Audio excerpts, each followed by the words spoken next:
Are you struggling to understand figure drawing? Then you've come to the right place.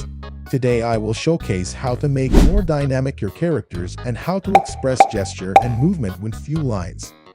This being said, what is figure drawing? Figure drawing is a way to capture the overall movement and flow of the pose. To start, you will want to summarize your reference with a line that conveys the essence of the pose. Then, we should take a step back to analyze the human body's proportions.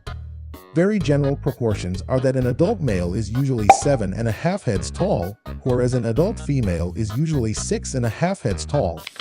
This scheme is useful to remember, but it isn't a rule. You can always play around with the numbers to differentiate your characters. Remember that males have wide shoulders with narrow hips and females have much wider hips in relation to their shoulders. For the length of the arms, it's useful to know that the hands fall at the level of the crotch. Another important skill to have is the ability to observe and break down the figure into simple shapes. Recurrent shapes in the human body are cylinders, spheres, and rectangles. The ideal thing to do is to avoid getting lost too early on in the details and to draw a quick sketch of the pose focusing on the proportions and on the accuracy of the movement. To maintain accurate proportions, I would suggest to see the big picture while drawing, trying to avoid getting stuck on one part. Some common mistakes are proportion errors and stiff poses. To avoid these mistakes, I practiced by doing the 30-second drawing challenge by Posemaniacs. This challenge is all about drawing poses quickly.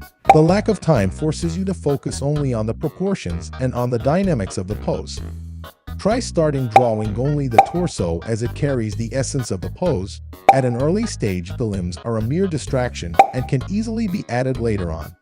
You can find a link to the challenge in the description of the video. In conclusion, the Stoics gave us the secret to learning figure drawing 2 millenniums ago. As Epictetus said, if you want to be a painter, paint, or if you like doing something, do it regularly.